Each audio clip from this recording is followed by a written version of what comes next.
All right, so you're looking for a home, and there's all of these different terms that you have no idea what they mean. They're all foreign to you. Real estate has so many terms, it's like a whole other language almost.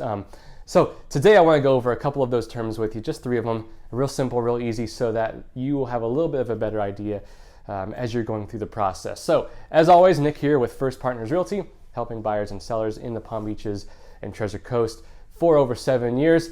Let's get into these terms right now. So the first one I want to talk about is PITI, and that's just a simple acronym for principal, interest, taxes, and insurance. This is going to come up when you're getting a loan with a mortgage broker. They're going to tell you about this. They're going to give you a rundown. Okay, you're putting this much down. This is your loan. This is what your monthly payment is going to be.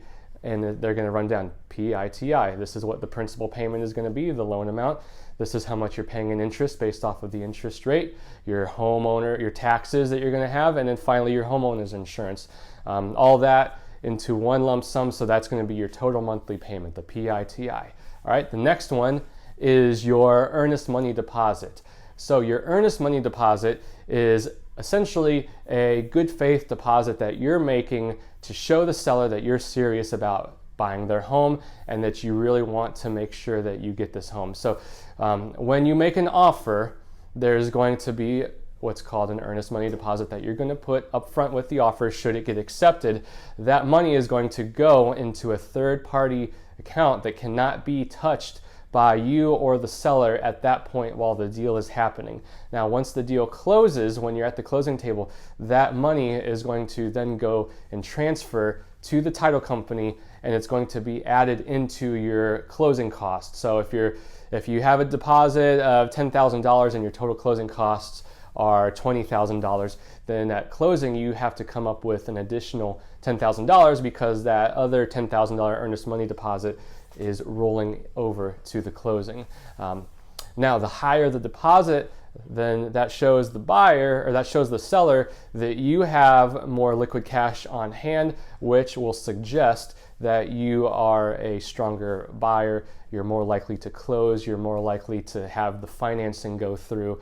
So that's why you guys, when you're making an offer, think about the seller. Think about if you were the seller, you're selling your home for $400,000. You have a buyer come in and they're only making a $1,000 deposit. It looks a little bit more weak. It shows that if the buyer wants to get out for whatever reason, they don't have as much skin in the game. It's not as big of a loss of $1,000 versus another buyer that comes in with a $20,000 deposit. So keep that in mind, you as the buyer or even as a seller thinking about that. And then the third term to go over today is as is.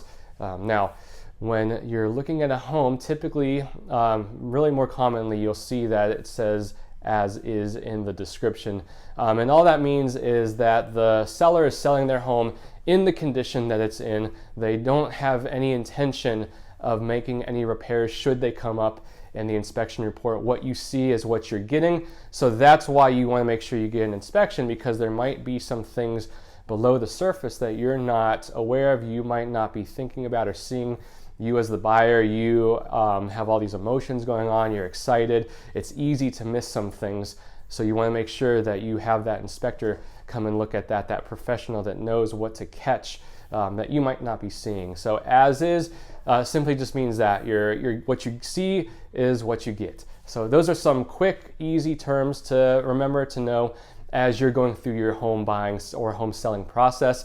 There are a ton of other terms to go through. If there's anything that you're not sure about, reach out to me, send me a message, and I would be happy to help. As always, check out my YouTube page, like and subscribe there. All of my content is there, all my videos in one easy to find place.